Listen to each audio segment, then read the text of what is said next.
Olá, buenas tardes a todos. Graças por estarem aqui.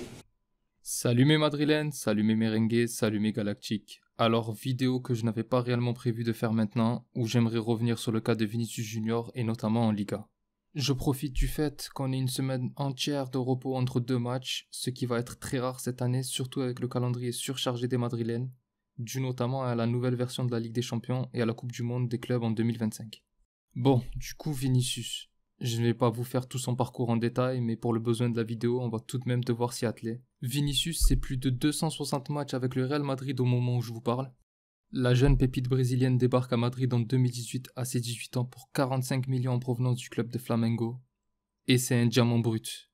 Un joueur vu avec un très fort potentiel, des qualités de percussion incroyables, avec une très bonne qualité d'élimination, mais aussi beaucoup de déchets.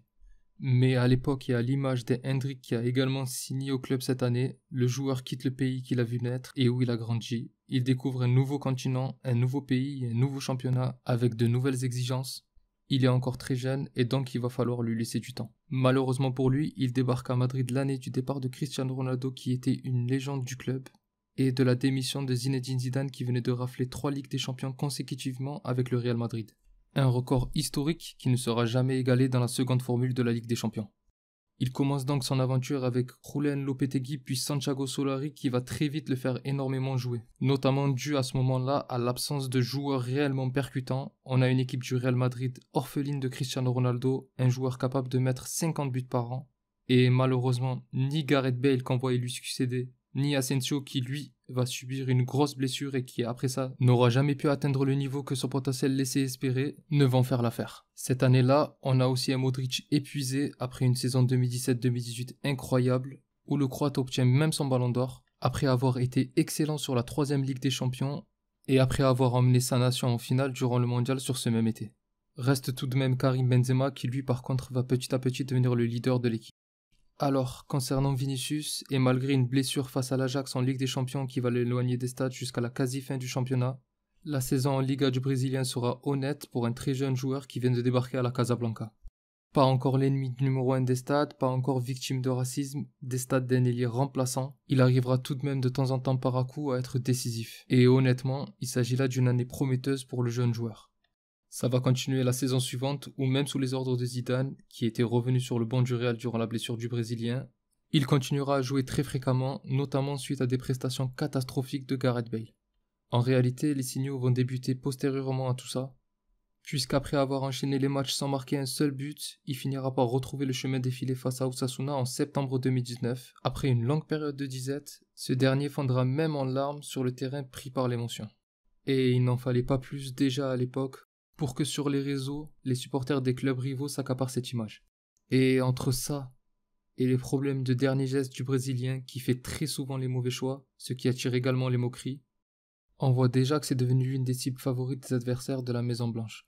Mais encore là, c'est bon enfant et c'est général dans le monde du foot. Et malheureusement, son étiquette de gâcheur atteindra même des sommets lors d'un soir d'octobre 2020 où, en Ligue des Champions face à Mönchengladbach, une vidéo du couloir des vestiaires va fuiter où on voit Benzema s'adresser à Mendy en des termes très peu élogieux envers le jeune attaquant.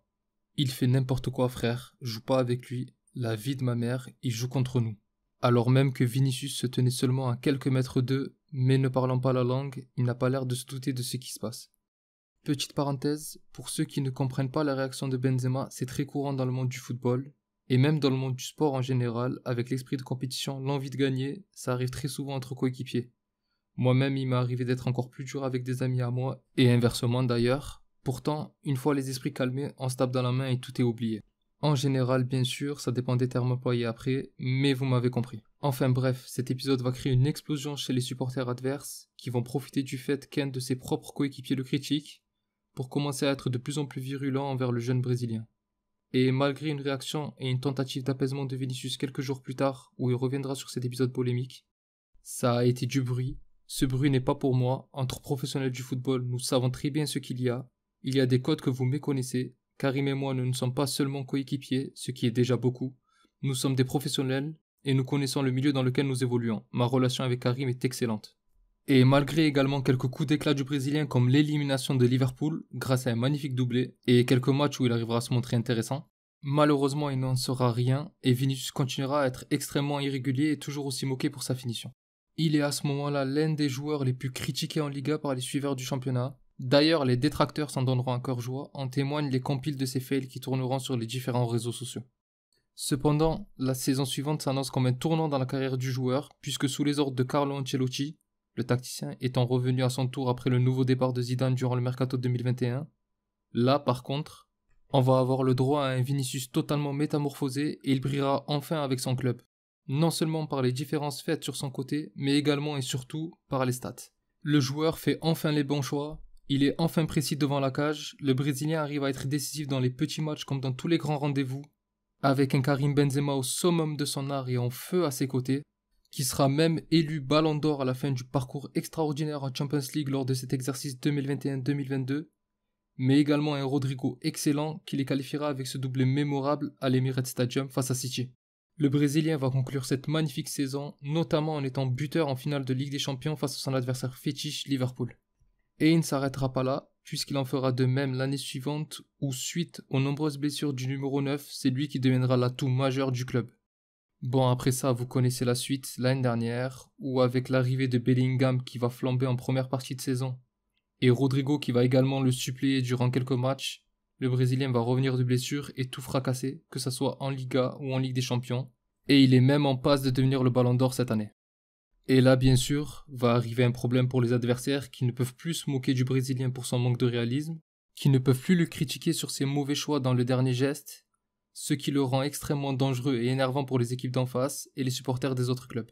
De plus, Vinicius est un joueur fantasque qui aime beaucoup jouer avec ses adversaires, avec des petits gestes techniques que certains peuvent définir de provocateurs, mais ce n'est absolument pas le cas. Il ne faut pas oublier que Vinicius est issu des favelas, qu'il a appris à jouer de cette manière, ça fait partie de son football, de son ADN de joueur.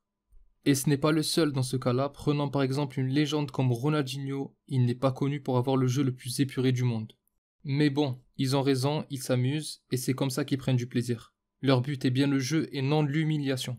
C'est souvent des gestes qui, au-delà d'être spectaculaires, sont souvent utiles dans l'élimination.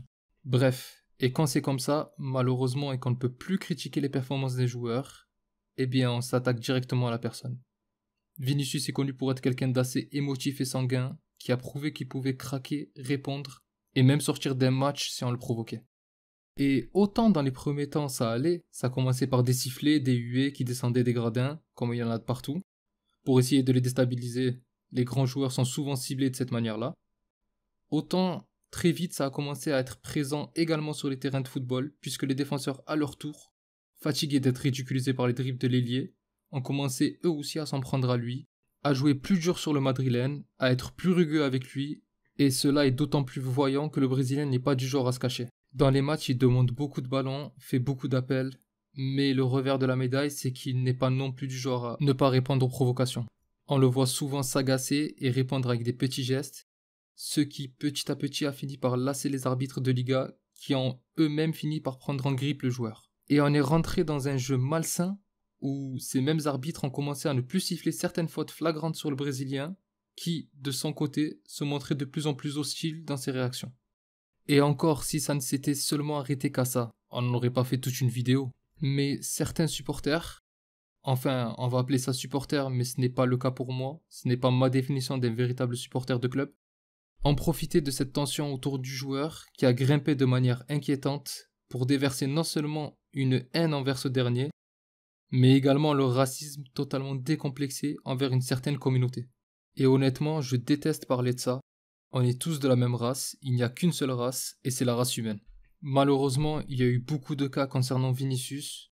Tout d'abord, les menaces physiques, puisqu'il y a 2 ans, l'ancien entraîneur de Majorque, Javier Aguirre, avait déjà dit à ses joueurs de directement s'en prendre à lui pour essayer de l'arrêter, en disant des phrases comme « frappez-le ». Bon, là encore, ça reste un mauvais geste, mais on n'est pas dans ce qui est le plus gênant. C'est surtout quelques mois plus tard, ou en mai de l'année dernière, alors que le Real est en déplacement à Valence, le Brésilien durant le match va se voir offrir un traitement de faveur, et après avoir été accueilli par des cris de singe au stade, il sera victime d'insultes racistes durant une bonne partie de la première mi-temps. Il va même s'employer à se défendre lui-même en pointant du doigt certains supporters coupables qu'il a pu repérer, et qui avoueront et seront condamnés à la suite de cela. Mais ce n'est pas tout, puisqu'après ça les événements vont se multiplier, notamment venant du voisin madrilène de l'Atlético, où à plusieurs reprises déjà des chants racistes ont été scandés à son nom, durant lesquels le jeune joueur fut traité de singe, leur fameux mono qui veut dire singe en espagnol. Tout ça mêlé à des actions scandaleuses, comme cette poupée à l'effigie du madrilène pendue à Madrid, ou encore ce supporter colchonero qui s'en est pris verbalement et physiquement à une petite fille qui portait un maillot à l'effigie du joueur. D'ailleurs, ce supporter est accusé d'avoir agressé cette petite fille alors qu'elle se trouvait au bras d'un membre de sa famille, en proférant des insultes racistes et des menaces de mort. C'est là où on peut voir l'idiotie de ce genre d'individu. Malheureusement, Vinicius est devenu malgré lui l'image de la lutte antiraciste du championnat, et c'est d'ailleurs un combat d'autant plus difficile que la Liga est longtemps restée muette face à ce problème récurrent.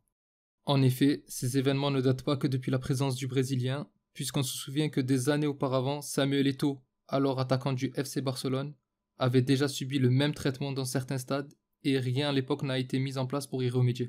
Cependant, le Brésilien peut tout de même compter sur le soutien de son club et du président Pérez, qui à la sortie du match face à Valence dira ces mots-là. Ce qui s'est passé est vraiment très grave, avec une circonstance aggravante. Ce n'est pas la première fois que cela se produit, la société dans laquelle nous vivons ne mérite pas ce qui se passe. Tout en ajoutant que le Real Madrid ne tolérerait plus aucun incident ni aucune insulte raciste. Ainsi que de certains grands noms du football, tels que ses compatriotes Neymar et Richarlison, ou encore son nouveau coéquipier du Real Madrid, Kylian Mbappé. En dépit de tous ces soutiens, Vinicius finira tout de même par revenir sur ces événements lors d'une conférence de presse avec son équipe nationale alors qu'il était de retour en Espagne. C'est quelque chose d'assez triste, c'est quelque chose qui arrive ici à chaque match, chaque jour. Chacune de mes plaintes me rend très triste, mais comme tous les noirs du monde, c'est quelque chose de triste, c'est quelque chose qui se passe, pas seulement en Espagne mais aussi dans le monde. C'est aussi arrivé à mon père, ils ont choisi un homme blanc plutôt qu'un noir. C'est quelque chose que je remarque et je me bats parce qu'ils m'ont choisi. Je me bats pour que, dans un avenir proche, cela n'arrive plus à personne. Je comprends que les gens parlent de ce dont ils parlent sur le terrain. Bien sûr, j'ai beaucoup de choses à améliorer, j'ai encore 23 ans, et c'est un progrès naturel. Vous quittez le Brésil très jeune, sans avoir appris tant de choses. Je regarde ça depuis longtemps, et je me sens de plus en plus triste. J'ai de moins en moins envie de jouer, personne ne me soutient. Avant de finalement craquer et de fondre en larmes en déclarant « L'absence de punition est ce qui me frustre le plus. Que tous ces gens parlent sans que rien ne se passe. À Barcelone, une affaire a été classée sans suite et j'aimerais que ce genre de choses ne se produisent pas. Pour que les gens arrêtent de dire ce qu'ils disent, pour que les enfants ne disent pas ces choses-là, car il est vrai que quand j'étais enfant, je ne savais pas ce qu'était le racisme. Jouer au football est très important, mais la lutte contre le racisme est très importante. Que les personnes de couleur aient une vie normale. Si tel était le cas, j'irais au match de mon club en me concentrant uniquement sur le jeu. La seule chose que je veux, c'est de continuer à jouer et que chacun ait une vie normale. À la suite de ça, Vinicius va totalement assumer et devenir le symbole antiraciste dans le domaine du football, notamment au Brésil où la lutte contre le racisme est très importante et où un projet de loi à son nom a même été approuvé dans l'état du Rio Grande do Sul. La loi Vinicius Junior qui prévoit qu'en cas de racisme ou d'homophobie, l'arbitre pourra interrompre et même mettre fin au match si le comportement persiste. Enfin bref, on voit bien que le Madrilène devenu porte-étendard de la cause n'a plus vraiment d'autre choix que de continuer à batailler pour enfin réussir à changer les mentalités dans le sport, et on espère qu'il y arrivera. Voilà, mes galactiques, on arrive au bout de cette vidéo que je ne pensais pas aussi longue. Dites-moi ce que vous pensez du cas Vinicius en Espagne et du traitement qu'il subit. Personnellement, je peux comprendre les critiques faites sur les lacunes du joueur et les huées des adversaires pour le déstabiliser, mais par contre, je condamne totalement les insultes et les actes racistes que reçoit le joueur juste à cause de sa couleur de peau. Et comme dit la phrase, quand on était petit, il n'y avait pas d'arabes, de noirs, de jaunes, de juifs, de musulmans, de cathos. Il n'y avait que des copains, et je continue de le penser. Bref, si cette vidéo vous a plu, n'hésitez pas à liker et à vous abonner, c'est un grand soutien pour la chaîne. Pour les autres, je vous donne rendez-vous cette fois-ci réellement pour l'avant-match face à Valladolid. D'ici là, je vous souhaite une excellente journée ou soirée, selon l'heure à laquelle vous regardez cette vidéo. Et encore et toujours, hasta le final, vamos Real. Salut!